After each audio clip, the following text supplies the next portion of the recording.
The Institute of World Affairs at the University of Wisconsin-Milwaukee presents International Focus, a weekly discussion of the people and events behind today's global headlines. Support provided by Milwaukee Public Television and the UWM Center for International Education.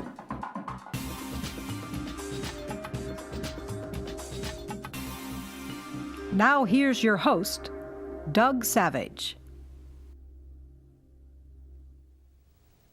Welcome to International Focus. As globalization connects people around the world in ways unimaginable a generation ago, awareness of what's happening in other places has arguably become more important than ever. At the same time, however, changes in the news industry have put the foreign correspondent who once brought those stories home on the endangered species list. Our guest today is at the forefront of a new approach towards international journalism that helps deliver the kind of global coverage that U.S. media organizations are increasingly less able to provide. Jon Sawyer is the founding director of the Pulitzer Center on Crisis Reporting, a nonprofit journalism organization dedicated to supporting independent international journalism.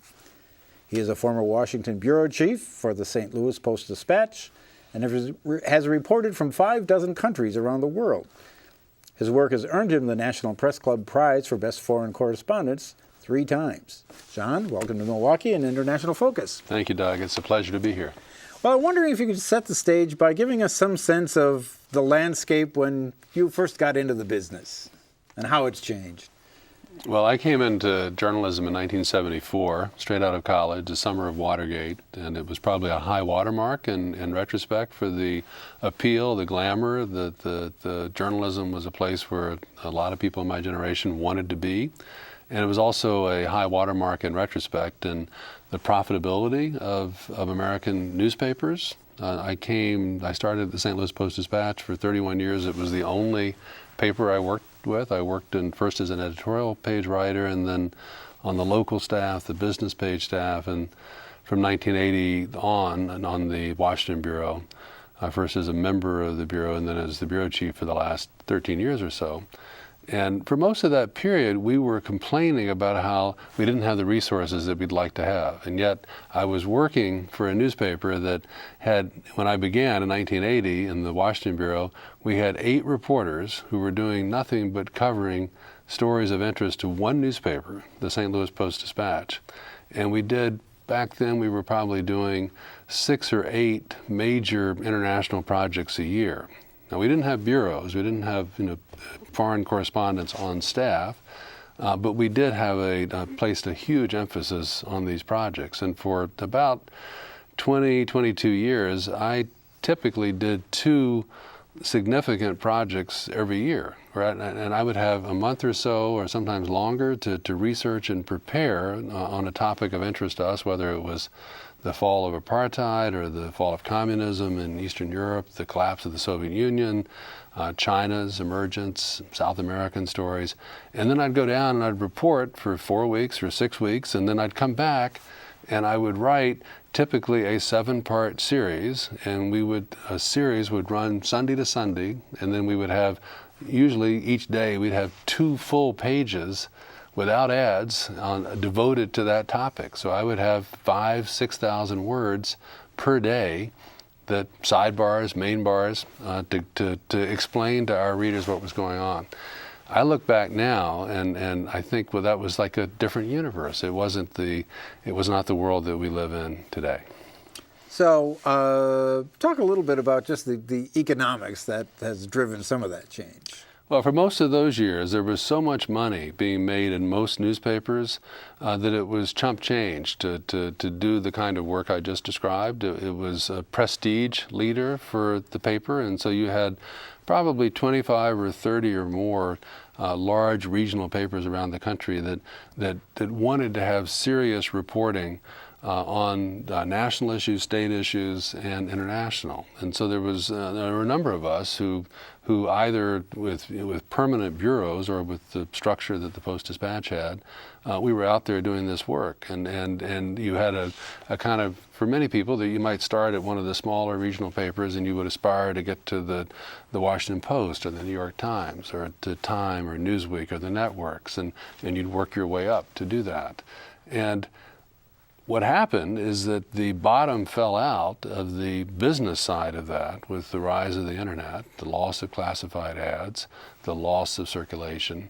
And about 2000, this was beginning from the mid-90s on, but accelerating in the 2000s. And about the time that I left the Post-Dispatch to start the Pulitzer Center in late 2005, at that time, all these regional papers were still relatively strong. They still had pretensions to covering this kind of work. So I went to the Pulitzer family, which had owned the Post-Dispatch, sold it in 2005, which is one reason I left the paper that year, because I saw the change coming to our paper. I went to the Pulitzer family and said, give me seed money. I want to start this nonprofit venture which will help to develop and support the next generation of people like me out in regional newspapers that were serious journalists, and that if you gave them one or two grants, opportunities to go out, they would get the bug the way I got the bug, and they would build expertise and contacts and make a career in that kind of reporting and have something to say that was significant for their community and to their community. What I didn't know in 2005, early 2006, was how rapid the change was coming. So that within 2 or 3 years, we got up and running, and I was able to raise some additional money from other foundations and individuals. We started funding projects around the world. We did a few for outlets like the Post-Dispatch. But then within 2 or 3 years, most of those regional papers simply abandoned doing that kind of coverage. They got rid of the staff who was interested in that type of reporting.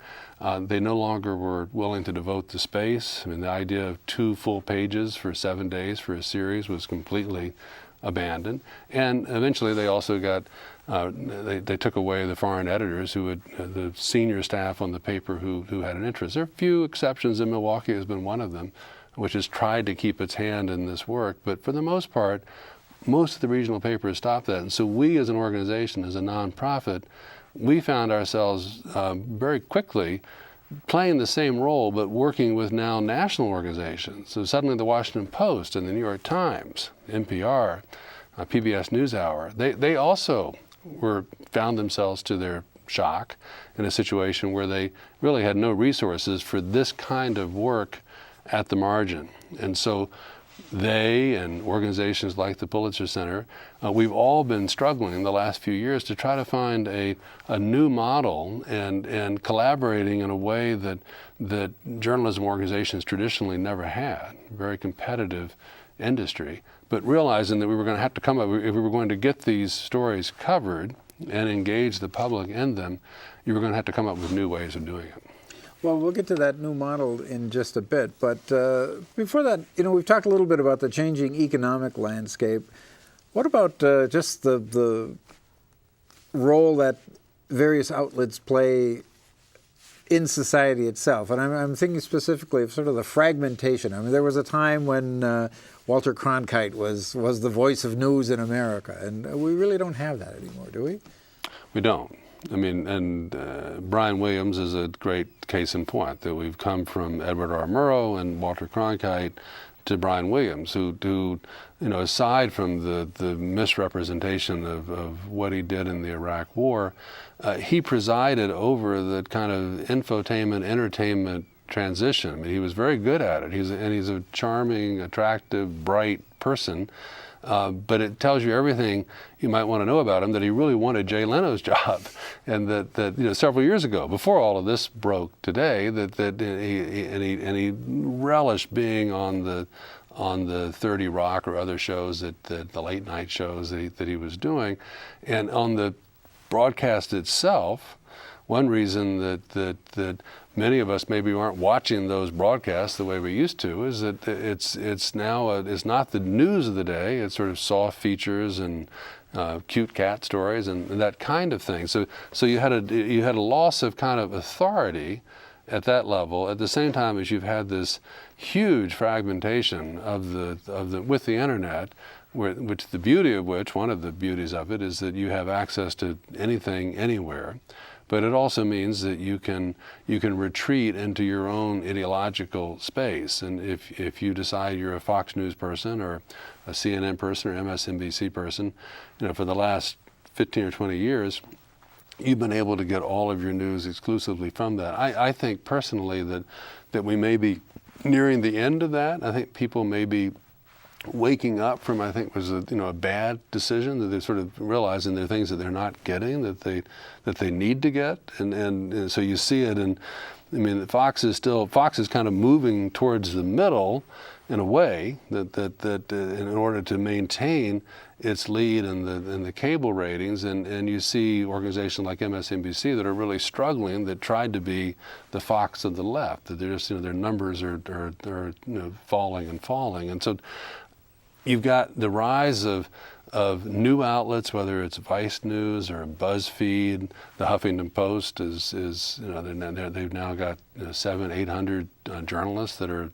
associated with the Huffington Post, which is remarkable for something that started basically as a blog of free bloggers. And Vice News has got 500 journalists in New York and 35 bureaus, so-called, around the world. So what does that mean that they have them? I mean, what is it they have? They have correspondents who are paid something by them, and Vice is making a lot of money, and it's this amalgam of things that would probably embarrass most traditional journalists, elderly journalists such as myself, that listicles and the celebrity stuff, the fluff, I find it.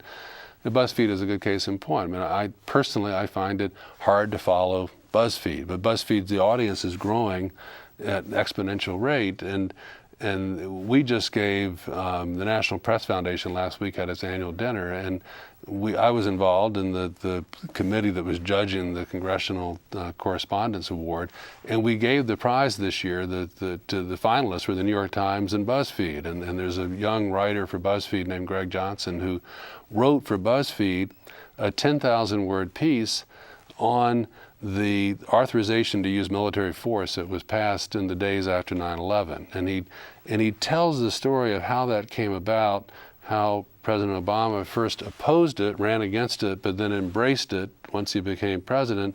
He uses those 66 words or so to explain what we've lived through for the last 14 years, and it's a magnificent piece of reporting.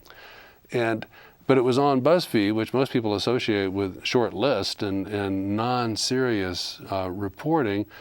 They also worked a deal with NPR so that a version of this was on NPR, and they reached millions of people with this story. So that's something that's coming out of the new environment that would have been unimaginable. I'm not sure that a guy like Greg Johnson, who wrote that piece, would have found an audience or a platform the way that he found it with BuzzFeed.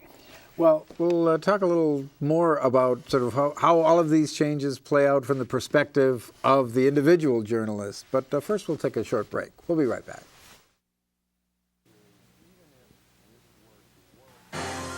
The Institute of World Affairs presents our community with a range of public programs relating to global issues, U.S. foreign policy, and the world economy.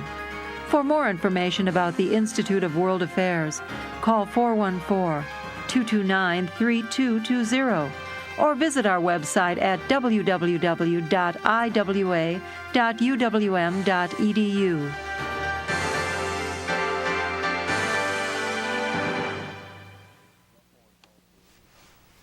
Welcome back. We're talking with Jon Sawyer from the Pulitzer Center. Well, we talked about some of the sort of structural changes in the industry. Now, how does all of this play out for the individual journalist? I mean, there was a time when if you worked for Colonel McCormick at the Tribune and you were sent around the world, you had certain expectations of the kind of support you were going to get. I mean, how has that changed?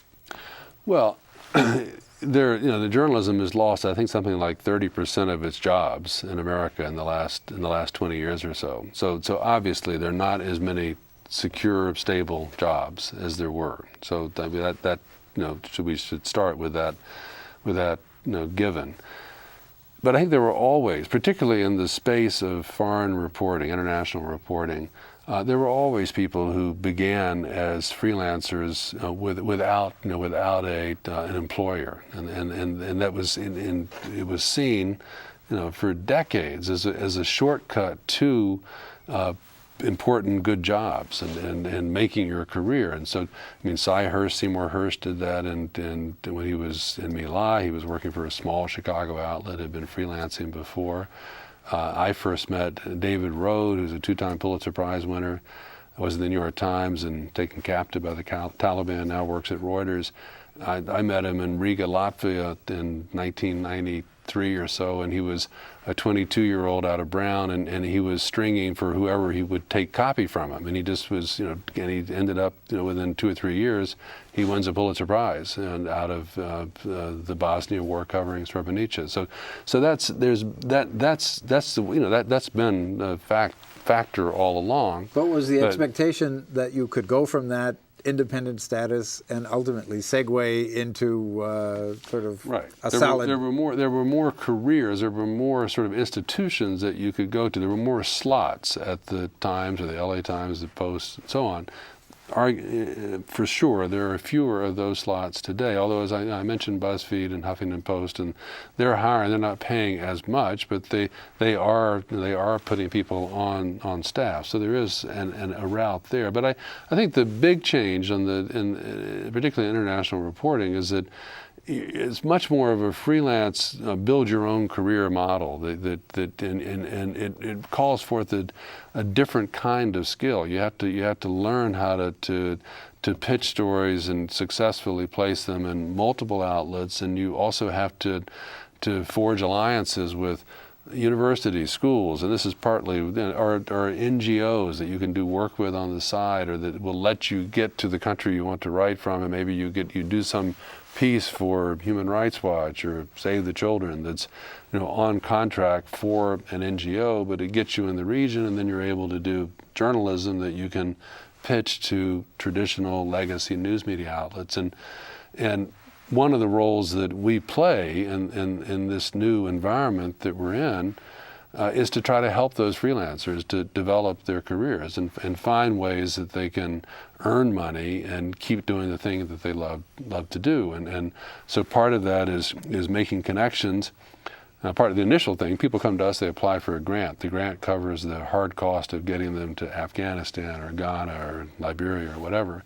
And then after that, because we do 100 projects a year, we're working with most of the largest news outlets in the country, we can help them place stories. If they don't, some of our journalists are well established, others are not. Those who are not, we are a means of a marketing agent for them. And then we tweet about their work, we put it out on Facebook, and then we work with a network of 24, 25 universities around the country that are members of our campus consortium, and with 70 or 80 secondary schools so far, to create events where the journalists go out and speak, and we get the schools and universities to help cover the cost of taking them out. And so last year we did 500 of those events. And so that's an opportunity for journalists to expose their work to larger audiences.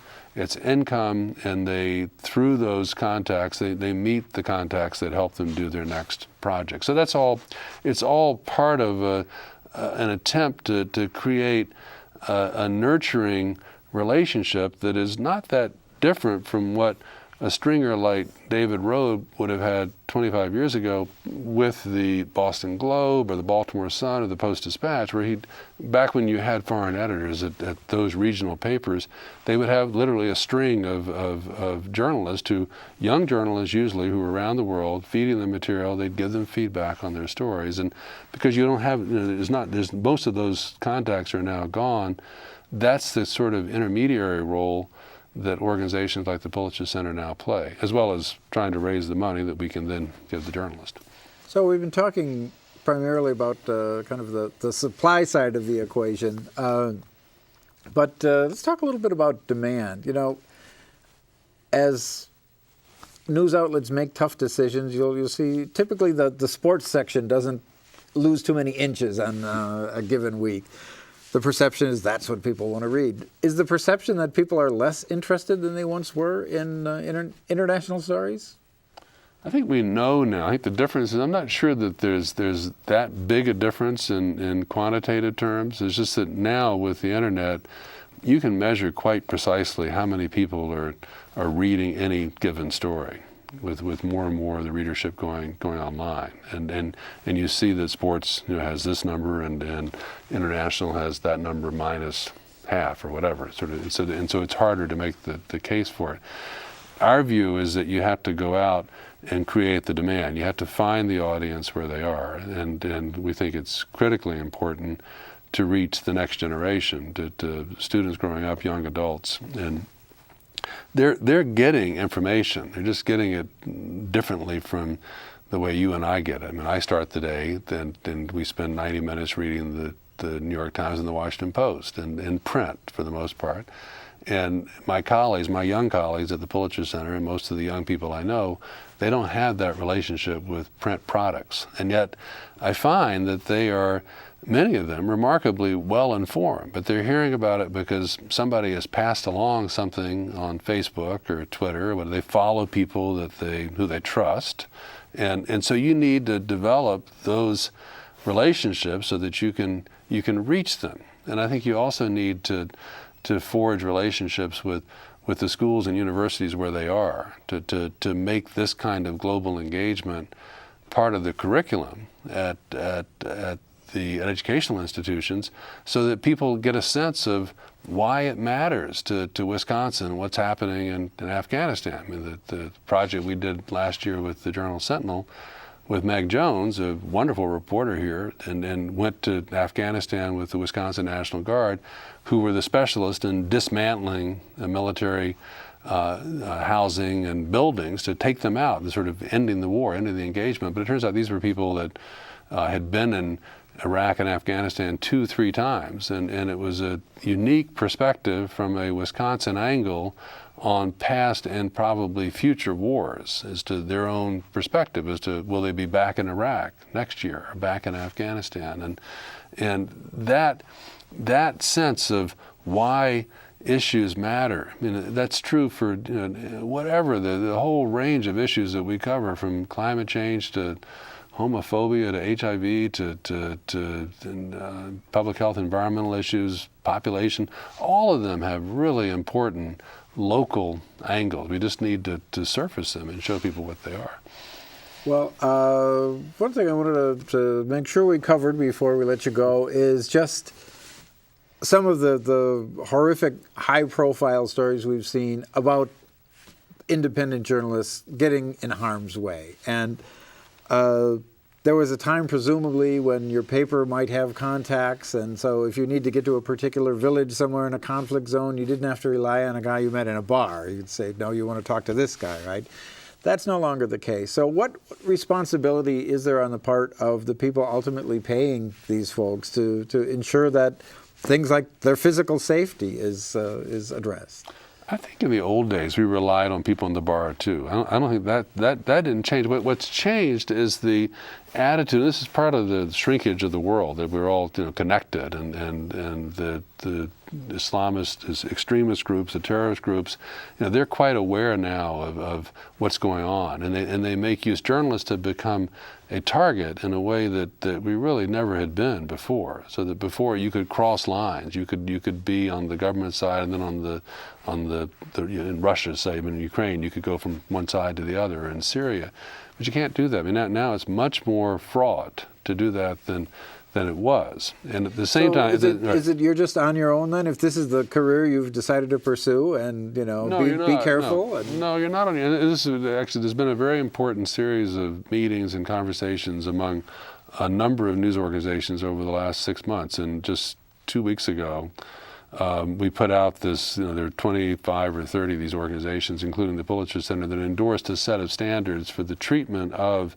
freelancers and local journalists who work with international news organizations, that there be an understanding up front as to what the requirements and the expectations on both sides were. That in the case of the freelancer, that if you were going to go into war zones, hostile, risky environments, that you have training for that you have basic first aid training, that you have experience, that you have security vests, that you have the equipment that you should have, and on the part of the news organizations, that they take responsibility to treat the freelancers in the same way that they would treat their own staff members, and to have a very clear understanding as to what will happen if things go bad.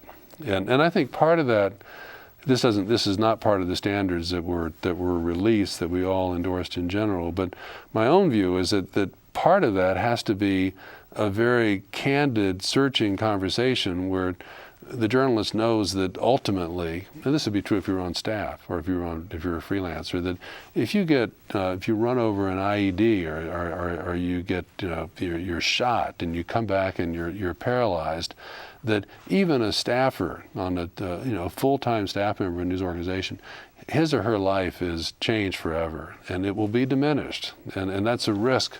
In the end, it's a risk that person is taking, and you as a news organization, you have to have that conversation with the journalist, and you have to come to the conclusion together that this is something that person is bound and determined to do, because journalism's always been about risk, but that you know that ahead of time, that you go in with open eyes on both sides. Well, we'll have to leave it at that. Thanks very much for a fascinating look at a very rapidly changing industry. To our viewers, we'll see you next time on International Focus.